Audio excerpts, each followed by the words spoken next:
Episode 101। मुझे अंदाजा नहीं था कि तुम इतनी तोप चीज हो, मैंने हंसकर कहा। अरे कामरान साहब, मैं क्या, ये तो बस अहमद अली और इस जैसे दूसरे सियासतदानों का दबदबा है। पुलिस के बड़े अफसर जानते हैं कि मैं उनके लिए काम करता हूँ। अगर वो मेरी बात नहीं मानेंगे तो उन पर वजीरों का ताब नाजिल होगा और अपनी नौकरियों से जाएंगे। मगर अहमद अली तब तुम्हारे खून का प्यासा हो रहा होगा। अहमद अली का तोड़ भी है मेरे पास। मैं कभी एक ही आदमी पर भरोसा करके नहीं बैठता। सियासत में तो अछाड़ पछाड़ होती रहती है। आज एक पार्टी पावर में तो कल दूसरी होगी। मैं सबसे बना के रखता हूँ। यूँ समझे सबकी दुखती रगों पर मेरा हाथ है। बस आजकल जरा मंदी का रुझान है, क्योंकि माशाल्लाह वाले पट्टे पर हाथ नहीं रखने देते। मगरब की हुकूमत भी ज्यादा दिन नहीं चलेगी। सदर साहब भी इलेक्शन के चक्कर में पड़ गए हैं और इलेक्शन भी गैर जमाती। भला क्या बात हुई? असम्बली में तो जूतियों में दाल बटेगी, वहां तो हर आदमी तुरम खान का साला होगा। फिर वो हंसकर बोला, आप भी सोच रहे होंगे कि एक बदमाश, किराए का कातिल और सियासतदानों का परवरदा ऐसी बातें कैसे कर रहा है। नहीं, मुझे बिल्कुल हैरत नहीं हुई। आखिर तुम इतने अरसे से सियासतदानों में उठते बैठते रहे हो, इतनी बातें तो कर सकते हो। वैसे तुम ज़हीन आदमी हो, अगर तालीम हासिल कर लेते तो खुद सियासत ना होते। मेरी बात सुनकर वो तल्ख अंदाज में हंस दिया। इसी तालीम में तो मुझे इन हालों को पहुंचाया कामरान साहब। आप मुझे जाहिल समझ रहे हैं, और आप ही क्या, अक्सर लोग मुझे जाहिल समझते हैं, मगर मैं जाहिल नहीं हूँ। मैंने पॉलिटिकल साइंस में ऑनर्स किया है। उसके इंकशाफत में उछल पड़ा, तुमने ऑनर्स किया और ये? बस ये सब तकदीर के खेल हैं कामरान साहब। मैं शुरू से सियासतदान बनना चाहता था, अपने मुल्क की हालत सुधारना चाहता था। कॉलेज और यूनिवर्सिटी की सतह पर मैं स्टूडेंट लीडर था। मेरी आंखों में मुस्तकबिल के ख्वाब थे। मगर फिर आहिस्ता आहिस्ता मैं एक ऐसे स्टूडेंट यूनियन के चुंगल में फंस गया जो एक बड़ी सियासी जमात की बगल बच्चा तंजीम थी। यूनियन को सारे फंड भी उसी सियासी जमात से मिलते थे। मैंने एक आध दफ़ा उस सियासी पार्टी के फैसलों से इनहराफ किया तो मुझे ना सिर्फ यूनियन से निकालने बल्कि कत्ल करने की धमकियाँ भी दी गई। मैं भी जिद का पक्का था, अपनी बात पर अड़ गया। जानते हैं इसका नतीजा क्या निकला? सियासी पार्टी के गुंडों ने मेरे बाप को बरसरे आम कत्ल कर दिया। बज़ाहिर कत्ल की वजह कुछ और थी, मगर मुझे बता दिया गया कि अगर आइंदा तुमने सरकशी दिखाई तो तुम्हारी बहन को अगवा कर लिया जाएगा। मेरे दो ही तो चाहने वाले थे, एक मेरा बाप और दूसरी बहन। उनकी दुश्मनी ने आखिर मुझे हथियार डालने पर मजबूर कर दिया। फिर मैंने वही कुछ किया जो उन लोगों ने चाहा। मुखालफिन के जल से दरहम बरहम किए, मुखालिफ जमातों के लोगों को अगवा किया, किराए पर कत्ल किया, सभी कुछ किया। यूं मैं Dilawar Khan BA honours political science से दिलावर दादा बन गया। मेरा मुकद्दर या तो फांसी है या किसी की मुखालिफ गोली। मगर मुझे एक इत्मीनान है कि मेरी बहन अपने घर में आबाद और इन इंसान नुमा दरिंदों से महफूज है। मैंने उसकी शादी करने के बाद उन लोगों को अमेरिका भिजवा दिया था। उससे मिलने की हुक उठती है तो 2-4 महीने में एक चक्कर अमेरिका का लगा लेता हूँ। उसे देखकर दिल खुश हो जाता है। अल्लाह उसे यूं ही शादाबाद रखे। उसके 2 प्यारे प्यारे बच्चे भी हैं। उन्हें सीने से लगाकर एक ठंड सी पड़ जाती है। ये कहते हुए दिलावर रोते रोते हंसने लगा। मगर तुम ये जाहिर क्यों करते हो कि तुम पढ़े लिखे नहीं हो? अभी जब तक ग्लोरिया से बात कर रहे थे तो ऐसा लगा था जैसे तुम्हें इंग्लिश बोलते हुए सख्त दुश्वारी महसूस हो रही है। मुझे अपने आप से शर्मिंदगी होती है कामरान साहब। तालीम याफ्ता जाहिर करके आखिर मुझे फ़ायदा क्या होगा? फिर उसमें एक फ़ायदा भी है। जो लोग मुझे नहीं जानते वो बेधड़क मेरे सामने इंग्लिश बोलते हैं कि ये जाहिल क्या समझेगा। उसी वक्त दरवाजे पर दस्तक हुई और दिलावर का एक आदमी अंदर आ गया। दादा, कोई पुलिस वाला गाड़ी लेकर आया है। बोलता है दादा को बोलो गाड़ी चेक करे, हर चीज़ बराबर है। जाइए कामरान साहब, गाड़ी चेक करें और एक स्क्रू भी कम हो तो मुझे बताएं। बल्कि चलिए मैं भी आपके साथ चलता हूँ। होटल के पिछले हिस्से में खासी बड़ी जगह घेर कर दिलावर ने एक अहाता सा बना लिया था। उसकी 4 दीवारी कम से कम 10 फुट बुलंद थी और उसे गैराज के तौर पर इस्तेमाल कर रहा था, क्योंकि वहाँ एक ट्रक और 2 सुजुकी पिकअप खड़ी थी। वहीं ग्लोरिया की वो टोयोटा क्राउन थी जो पुलिस वाला लेकर आया था। ग्लोरिया ने ना जाने किस वक्त ये गाड़ी खरीदी थी, मुझे उससे पूछने का मौका ही नहीं मिला। मैंने ग्लोरिया को अंदर ही रहने की ताकीद की और खुद गाड़ी की एक एक चीज़ चेक की। पुलिस वालों ने उसका डेक निकालकर दोबारा लगाने की कोशिश की थी। इस चक्कर में उसके वायर निकल गए थे। डिक्की में रखा हुआ सूटकेस भी खुला था। ऐसा लग रहा था जैसे उसमें से रकम निकाली गई हो फिर दोबारा भरी गई हो। दवाओं के ब्रीफकेस को भी खोला गया था, मगर उसे छेड़ा नहीं गया था। इसमें से एक नोट भी कम हुआ तो उसके बदले में 100 वसूल करूंगा। दिलावर ने दरश लहजे में पुलिस वाले से कहा, और तुम लोगों ने इसका डेक और रेडियो निकालने की कोशिश में इन चीज़ों को जो नुकसान पहुंचाया है उसकी मरम्मत का बिल इंचार्ज को भिजवा दूंगा। अब तुम जा सकते हो। उसने पुलिस वाले से यूं कहा जैसे वो उसके होटल का कोई बैरा हो। मैं मुतमईन होकर कमरे में पहुंचा तो ग्लोरिया बेड पर नीम दराज थी। तुमने ये गाड़ी खरीदी है या किसी से छीनी है? शुक्र करो कि मैंने ये गाड़ी खरीद ली थी, वरना इतनी आसानी से वापस ना मिलती, बल्कि लेने के देने पड़ जाते। آج کل بڑی گاڑیوں کا رواج نہیں ہے. مجھے یہ گاڑی شو روم پر نظر آ گئی اور میں نے صرف 30,000 میں خرید لی. اگر چھینی ہوئی بھی ہوتی تو کوئی فرق نہیں پڑتا. گاڑی چھوڑنا پڑتی مگر مال ادھر ادھر نہیں ہو سکتا تھا. دلاور نے کہا. اس کی رواں انگلش پر گلوریا حیرت سے اس کا منہ تکنے لگی. دلاور کا آدمی دستک دے کر ایک مرتبہ پھر اندر آ گیا. دادا، ہم تمہارے کو بتانا بھول گیا. تم اس ٹائم گاڑی چیک کرتا تھا. 2 آدمی تم سے ملنے کو بیٹھا ہے. 2 آدمی؟ کوئی پارٹی تو نہیں ہے؟ ہمارے کو تو پارٹی لگتا ہے. ان میں سے ایک انگریز ہے. انگریز پر میں بھی چونک اٹھا. میرے ذہن میں پہلا خیال مائیکل کا آیا. میں نے اس سے پوچھا، انگریز کا حلیہ کیا ہے؟ چھوٹے قد کا باڈی بلڈر ٹائپ آدمی ہے صاحب. عورتوں کا مافک بڑا بڑا بال ہے اور اینکو ہے. مجھے اس کے انداز پر ہنسی آ گئی. اسکول کے زمانے میں ہم بھی چشمہ لگانے والے لڑکوں کو اینکو کہتے تھے، مگر اس انگریز کا حلیہ جان کر مجھے مایوسی ہوئی. مائیکل تو وزن میں تقریباً میرے برابر اور قد میں 1 آدھ انچ نکلتا ہوئی تھا. اس کے بال بھی عورتوں کی طرح نہیں تھے اور وہ چشمہ بھی نہیں لگاتا تھا. ٹھیک ہے، تم انہیں اندر والے کمرے میں بٹھاؤ، میں بھی آتا ہوں، دلاور نے کہا. اس کا آدمی سر جھکائے واپس چلا گیا. میں نے دلاور سے کہا، کوئی ایسی جگہ نہیں ہے جہاں سے میں ان کی گفتگو سن سکوں؟ اگر آپ یہ چاہتے ہیں تو میں نے اوپر ہی بلا لیتا ہوں. سامنے والے دونوں کمروں کے درمیان ایک ہی باتھ روم ہے. اس کے دروازے دونوں کمروں میں کھلتے ہیں. آپ باتھ روم میں سے ان کی گفتگو سن سکتے ہیں. پھر اس نے بلند آواز میں اپنے آدمی سے کہا، مہمانوں کو سامنے والے کمرے میں بٹھاؤ. تھوڑی دیر بعد قدموں کی ہارٹیں سنائی دی. پھر کمرے کا دروازہ کھلنے اور بند ہونے کی آواز ہے. اب آپ دوسرے کمرے کے ذریعے باتھ روم میں چلے جائیں. دوسرے کمرے میں کھلنے والا دروازہ اندر سے بند کر لیجیے گا. ہو سکتا ہے ان میں سے کسی کو باتھ روم استعمال کرنے کی ضرورت پیش آ جائے. دلاور نے کہا اور اٹھ کھڑا ہوا. میرے ساتھ ساتھ گلوریا بھی کھڑی ہو گئی. پھر دلاور کے جانے کے چند منٹ بعد ہم بھی دوسرے کمرے میں پہنچ گئے. میں نے بہت آہستگی سے باتھ روم کا دروازہ کھولا اور دبے پاؤں باتھ روم میں داخل ہو گیا. گلوریا بھی میرے ساتھ تھی. اس نے احتیاط کے طور پر اپنے لانگ بوٹ اتار دیے تھے. میں نے بہت احتیاط سے باتھ روم کا دوسرے کمرے میں کھلنے والا دروازہ بند کیا اور کان دروازے سے لگا دیے. فی الحال میرے لیے مشکل کام ہے. دلاور کی آواز آئی. وہ حسب معمول ٹوٹی پھوٹی انگلش میں بول رہا تھا. کیوں؟ مشکل کیا ہے؟ کسی غیر ملکی کی بھاری اور تہمکانہ آواز سنائی دی. اصل میں میرے پاس وقت نہیں ہے. میں اپنے بکھیڑوں میں الجھا ہوا ہوں. ان سے فارغ ہو جاؤں تو پھر کچھ سوچوں گا. میں تمہیں تمام بکھیڑوں سے آزاد کرا دوں گا. رقم بھی منہ مانگی دوں گا. بس میرا کام کر دو. دیکھیے صاحب، دلاور کا لہجہ سرد تھا. میں تو آپ کو جانتا بھی نہیں. اس شخص کو ضرور جانتا ہوں جس کے ریفرنس سے آپ میرے پاس آئے ہیں. آپ اسے بتا دیجیے گا کہ دلاور کے پاس آج کل بالکل وقت نہیں ہے. میں نے کہا ہے نا کہ میں تم کو ہر قسم کی الجھن سے نجات دلا دوں گا. میں کوئی ایرا غیرا نہیں ہوں. میرا کام تو تمہیں کرنا ہی پڑے گا. آپ اس ملک کے حالات سے واقف نہیں ہیں. میں اتنا بڑا خطرہ کیسے مول لے لوں؟ اس ملک کے حالات سے تو میں اتنا واقف ہوں کہ تمہارا صدر بھی نہیں ہوگا. غیر ملکی نے تضحیک آمیز انداز میں کہا. تم شاید ان سے اچھی طرح واقف نہیں ہو دلاور. ایک نئی آواز سنائی دی. اس آواز کو سن کر میں بری طرح اچھل پڑا. اس آواز کو تو میں لاکھوں میں پہچان سکتا تھا. یہ ونود پانڈے کی آواز تھی.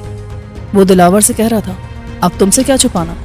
مسٹر پیٹر امریکن CIA کے ایک اعلیٰ عہدیدار ہیں. یہ جو کچھ کر سکتے ہیں تم اس کا تصور بھی نہیں کر سکتے. بس تم نعمانی کو اٹھوا لو، باقی کام ہم خود ہی کر لیں گے. ملک میں ماشاء اللہ کی حکومت ہے. ویسے نعمانی سے تم لوگوں کو خطرہ کیوں ہے؟ دلاور نے پوچھا. ملک میں غیر جماعتی انتخابات ہو رہے ہیں. نعمانی نہ صرف اپنے حلقے میں مقبول ہے بلکہ وہ اسمبلی میں کوئی نیا گروپ بھی بنا لے گا. اگر ایسا ہوا تو اس کے اور صدر کے درمیان ٹھن جائے گی. ظاہر ہے وزیر اعظم اسمبلی اسی کو منتخب کرے گی. اس پاگل آدمی کو ایمانداری سے ملک کی خدمت کرنے کا جنون ہے، اسی لیے آج تک اپنے لیے ڈھنگ کا مکان تک نہ بنوا سکا. نارتھ نازم آباد کے ایک چھوٹے سے مکان میں رہتا ہے. یہ جب اقتدار میں تھا تو اس نے ہمیں بہت پریشان کیا تھا. اس کی زندگی ہی تھی کہ ملک میں ایوب خان نے مارشل لا نافذ کر دیا، ورنہ اوپر سے اسے قتل کرنے کے احکامات آ چکے تھے. مگر لگتا ہے اب اسے راستے سے ہٹانا ہی پڑے گا، اور یہ کام صرف تم کر سکتے ہو. پانڈے نے کہا. کیوں؟ میں ہی کیوں؟ اس ملک میں کرائے کے سب قاتل کیا مر گئے ہیں یا کہیں گوشہ نشین ہو کر اللہ اللہ کر رہے ہیں؟ گفتگو انگلش میں کرو. پیٹر گھرا کر بولا، تاکہ میں بھی کچھ سمجھ سکوں. تم اس ملک کے بارے میں اتنا زیادہ جانتے ہو تو زبان بھی جان لیتے. دلاور نے طنزیہ لہجے میں کہا. میں نعمانی کو جانتا تھا. وہ واقعی بہت دیانتدار اور محب وطن آدمی تھا. الیکشن اگر غیر جماعتی بھی ہوتے تو اسمبلی میں خود بخود اس کی ایک جماعت بن جاتی. امریکہ کو شاید یہی خدشہ تھا کہ اگر نعمانی اقتدار میں آ گیا تو اس کے عزائم خاک میں ملا دے گا. موساد اور KBG کے لیے بھی وہ خطرہ تھا، کیونکہ افغان لیڈر بھی اس سے عقیدت رکھتے تھے. सोवियत यूनियन फिलहाल अफगानिस्तान में बुरी तरह उलझा हुआ था, इसीलिए CIA और KGB में फिल वक्त इत्तेहाद नहीं था, वरना अपने मफाद के लिए बड़ी ताकतें बाज़ औक़ात आपस में मिलकर भी काम करती हैं। अब पीटर नौमानी को ठिकाने लगाने की बात कर रहा था और भारत का मफाद भी उसी के साथ वाबस्ता था। माइकल भी नी लोगों का हमनवा होगा। अचानक मैंने वो खेल वहीं ख़त्म करने का फैसला कर लिया। मैंने अपना रिवॉल्वर निकालकर मैगजीन चेक किया, उसमें कुछ गोलियां कम थीं। मैंने फुर्ती से उसे लोड किया। ग्लोरिया मुझे हैरत से देख रही थी। फिर मेरे कुछ कहे बगैर ही उसने भी रिवॉल्वर निकाल लिया। मैंने आहिस्तेगी से दरवाजे का बोल्ट सरकाया और लात मारकर दरवाज़ा खोल दिया। मैं दंदनाता हुआ कमरे में दाखिल हुआ और सफाक लहजे में बोला, कोई अपनी जगह से हरकत ना करे वरना भून कर रख दूंगा। पांडे और पीटर मुझे देखकर सकते में रह गए। फिर पीटर भर्राई हुई आवाज़ में बोला, तुम शायद कामरान हो, मुझे तुम्हारा ही हुलिया बताया गया था, अपनी जुबान बंद रखो। फिर मैं दिलावर से बोला, इन दोनों को बांध दो, मुझे इनसे बहुत कुछ पूछना है।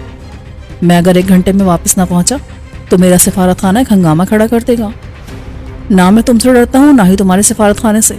अब वही होगा जो मैं चाहूँगा। कहने को तो मैंने ये बात कह दी थी, मगर मुझे अंदाज़ा था कि वो झूठ नहीं बोल रहा। वाकई उसका सिफारत खाना हुकूमत के लिए खासी मुश्किलात पैदा कर सकता था। हुकूमत का मसला तो बात का था। पहले तो मुझे दिलावर की फिक्र थी, उसने मुझे आड़े वक्त में बना दी थी। मैं नहीं चाहता था कि वो बेमौत मारा जाए। मैंने शिकस्त खुर्दा लहजे में कहा, इन्हें जाने दो दिलावर, इस वक्त हम इनका कुछ भी नहीं बिगाड़ सकते। पीटर ने फखरी अंदाज में पहले मेरी तरफ और फिर ग्लोरिया की तरफ देखा। फिर वो बोला, नहीं, अगर हिम्मत है तो मुझे फांसी पर लटका दो।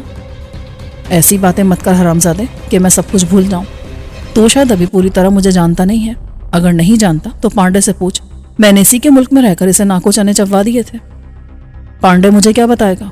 मेरे पास तो पूरी फाइल तैयार है। तुम जैसे कई लौंडे तो मैं अपनी जेब में लिए घूमता हूँ। तुम माइकल और विनोद पांडे को जख्म पहुंचाकर ये समझ रहे हो कि तुम बहुत बड़े सूरमा हो। मार्शल आर्ट के 2-4 दाव सीखकर खुद को ब्रूस ली समझने लगे हो। अभी तक तुम्हारा वास्ता मार्शल आर्ट के किसी माहिर से पड़ा ही नहीं है बेटा। जिस दिन तुम मेरे हत्थे चढ़ गए उस दिन तुम्हें माजूर करके अपाहिज गाड़ी पर बिठा दूंगा। मैंने सुना है कि यहाँ फकीर भी बिकते हैं। फिर वो ग्लोरिया की तरफ मुखातिब हुआ, और तुम्हारा अंजाम तो इतना इबरतनाक होगा कि आइंदा कोई भी लड़की बरसों तक ऐसी हिम्मत नहीं करेगी। तुझे क्या सफ़ेद फामों की कमी थी जो तू इस एशियाई पर मर मिटी? अगर इसमें मर्दाना वजाहत है तो क्या पूरा अमेरिका और यूरोप इससे महरूम है? तुम्हारा ताल्लुक कामरान से है, इसी से बात करो। मैं तो तुम्हें जानती भी नहीं हूँ। जानती भी होती तो कम अज़ कम तुम इतने हंसी नहीं हो कि तुम पर मर मिटती। खैर, मैं तुझे भी देख लूँगा। मैंने तेरी सरकशी और हुस्न बलाखेज के बहुत चर्चे सुने थे, आज अपनी आंखों से देख भी लिया। मेरा ख्याल है कि अब तुम्हें यहाँ से दफ़ा हो जाना चाहिए, वरना मैं सब सियासी और इखलाकी ज़ाब्ते भूल जाऊँगा। फिर मैं मुस्कुरा कर बोला, अब अगर तुमसे मुलाकात हुई तो वो इतने खुशगवार अंदाज में नहीं होगी। फिक्र मत करो, मैं जल्दी यहाँ फिर आऊँगा। ये बहुत मक्कार और चालाक आदमी है पीटर, पांडे ने कहा। अब तुमको उसकी गर्द भी यहाँ नहीं मिलेगी, बल्कि ये शहर इतना फैला हुआ है कि अब ये मुश्किल से ही हमारे हाथ आएगा। चलो अब चलें, वरना इससे कुछ बैद नहीं कि तुम्हारे सिफारत खाने का भी ख्याल ना रखेगी। यूं भी हुकूमत का मातूब है और इसके सर की कीमत भी लगी हुई है। पांडे वाकई सहमा हुआ था। वो कई बार मेरे हाथों पिट चुका था और जानता था कि मैं अगर किसी बात की ठान लूँ तो दुनिया की कोई ताकत, कोई सिफारत खाना मुझे रोक नहीं सकेगा। चलो, और हमारा ताक़ुब करने की कोशिश मत करना, उसने दिलावर से कहा, वरना खामखा अपने आदमी को मरवाओगे। हाँ, तुमने काम से इनकार करके अच्छा नहीं किया, इसका नतीजा भी तुम जल्दी भुगत लोगे। उसके जाते ही मैंने भी जाना चाहा, मगर दिलावर ने मुझे रोक दिया। इनके ताक़ुब का बंदोबस्त हो चुका जनाब। मैंने मुख्तलिफ सड़कों पर कम अज़ कम 4 गाड़ियाँ खड़ी की हैं इनके लिए। जब वो तुमसे गुफ्तगू कर रहा था तो मैंने खामोशी से बलोची में सरवर को हिदायत दे दी थी। मैंने उससे कह दिया था कि मुमकिन है ये लोग ताक़ुब के खौफ से अपने सिफारत खाने ही जाएं, मगर उस वक्त तक इनका पीछा ना छोड़ना जब तक इनका असल ठिकाना मालूम ना हो जाए। और अगर रात इन लोगों ने अपने सिफारत खाने में गुजारी तो क्या? वो ना निकला तो पांडे तो निकलेगा, और अगर वो दोनों सुबह तक वहाँ रहे भी तो मेरे आदमी उनका पीछा नहीं छोड़ेंगे। एक आइडिया है, मैंने इंग्लिश में कहा ताकि ग्लोरिया भी सुन ले। अभी वो लोग सिफारत खाने पहुंचे नहीं होंगे। ग्लोरिया किसी फर्जी नाम से कॉल करे और पीटर के बारे में मालूम करे। अगर वो वहीं मुकीम हुआ तो मालूम हो जाएगा। नहीं कामरान, ग्लोरिया ने कहा, इस तरह तो वो मजीद चौकिन्ना हो जाएगा। और तुम शायद भूल रहे हो कि पीटर दरअसल इस्लामाबाद में मुकीम है और वहाँ हुकूमत की दरख्वास्त पर किसी प्रोजेक्ट पर काम कर रहा है। यहाँ वो ज़्यादा दिन रुकेगा नहीं। बाकी रहा पांडे, तो उसे पकड़ना अब कोई मसला नहीं रहा। तुम ना जाने क्यों हर बार उसे ढील दे देते हो। मैंने इस दफ़ा फैसला कर लिया है कि पांडे या माइकल में से जो भी सामने आया बच नहीं सकेगा। मैंने गौर किया तो मुझे ग्लोरिया की बात में वजन नजर आया। پھر مجھے تیمور کا خیال آیا کہ آخر وہ اس چوک پر معذور گاڑی میں بیٹھ کر بھیک کیوں مانگ رہا ہے۔ میں نے دلاور کو اس چوک کا پتہ بتایا اور کہا کہ تیمور کو بھی یہیں لے آؤ۔ اس نے اپنے کاتبی سے کچھ کہنا چاہا مگر میں نے اسے روک دیا۔ اتنی جلدی کی ضرورت نہیں ہے، پھر تمہارا آدمی تیمور کو پہچانتا بھی نہیں ہے۔ صبح میں یا گلوریا اس طرف جائیں گے تو تیمور کو بھی لے آئیں گے۔ پھر میں گلوریا کے ساتھ اپنے بیڈ روم میں آ گیا۔ میں سونے کی کوشش کرتا رہا مگر جب کسی طور بھی نیند نہ آئی تو میں آہستگی سے اٹھا اور دروازہ کھول کر باہر نکل گیا کہ شاید دلاور کے آدمیوں کی طرف سے کوئی پیغام وصول ہوا ہو۔ دلاور ابھی تک جاگ رہا تھا اور اپنے مخصوص کمرے میں تخت پر بیٹھا تھا۔ کیا بات ہے کامران صاحب، کیا اس ٹائٹ جینز اور جیکٹ میں نیند نہیں آ رہی؟ میڈم سے کوئی پھڈا ہو گیا ہے؟ اگر شلوار قمیض پہننا چاہیں تو منگوا دوں، میرے پاس 2-3 جوڑے بالکل نئے رکھے ہیں۔ ارے یار چھوڑو یہ سب ڈھکوس لے، میں تو نہ جانے کب سے اسی قسم کے کپڑوں میں سونے کا عادی ہوں۔ ہاں تمہارے آدمیوں کی طرف سے کوئی اطلاع موصول ہوئی؟ ابھی یہاں واکی ٹاکی الاؤ نہیں ہے، رات کے اس پہر سب PCO بھی بند ہوں گے اور ٹیلی پیتھی میں جانتا نہیں ہوں اس لیے۔ ارے یار تم تو اچھے خاصے جملہ باز ہو، ویسے مجھ سے کچھ زیادہ خوش نظر آ رہے ہو، کوئی خاص بات ہے کیا؟ یہ خاص بات ہی تو ہے کہ آپ جو ایک زمانے کے لیے خوف و دہشت کی علامت ہے میرے مہمان ہیں۔ خاص بات تو جب ہوگی جب یہ مہمان تمہارے لیے بلائے جان ثابت ہوگا۔ شاید تمہیں اندازہ نہیں ہے کہ میں جہاں جاتا ہوں موت میرے ساتھ ساتھ سائے کی طرح چلتی ہے۔ میں تو اب ان حالات کا عادی ہو گیا ہوں مگر مجھ سے ہمدردی کرنے والے عموماً خسارے میں رہتے ہیں۔ میں نے بھی جب سے کالج جوائن کیا موت سے آنکھ بچولی کھیل رہا ہوں کامران صاحب، مجھے بھی موت سے ڈر نہیں لگتا، مرنا تو ایک دن سب کو ہے۔ پھر اس کا جملہ ادھورا رہ گیا کیونکہ باہر کوئی گاڑی رکی تھی اور کوئی بہت تیزی سے اندر آ رہا تھا۔ آنے والے کا سانس پھولا ہوا تھا اور چہرے پر عجیب طرح کی کشیدگی تھی۔ ہمارے علاقے کو چاروں طرف سے پولیس نے گھیر لیا ہے دادا، اس نے یوں سر جھکا کر کہا جیسے اس محاصرے میں اسی کا ہاتھ ہو، اور وہ لوگ ادھر ہی آ رہے ہیں۔ تو اس میں اتنا گھبرانے کی کیا بات ہے عبدالحمید؟ دلاور نے اطمینان سے کہا، اپنے تمام آدمیوں سے کہو کہ ہتھیار لے کر چھت پر مورچہ بنا لیں، اگر وہ کامران کے لیے آئے ہیں تو میں کسی قیمت پر بھی انہیں پولیس کے حوالے نہیں کروں گا۔ بس اب تم جاؤ۔ میں جھپٹ کر گاڑی تک پہنچا، اس میں سے رقم کا سوٹ کیس اور دواؤں کا بریف کیس دلاور کے حوالے کیا اور کہا کہ یہ میری امانت ہے، جب ضرورت پڑے گی تم سے لے لوں گا۔ پھر میں نے گاڑی میں سے فولڈنگ رائفل اور فاضل میگزین کے ڈبے نکالے اور اپنے کمرے کی طرف بھاگا۔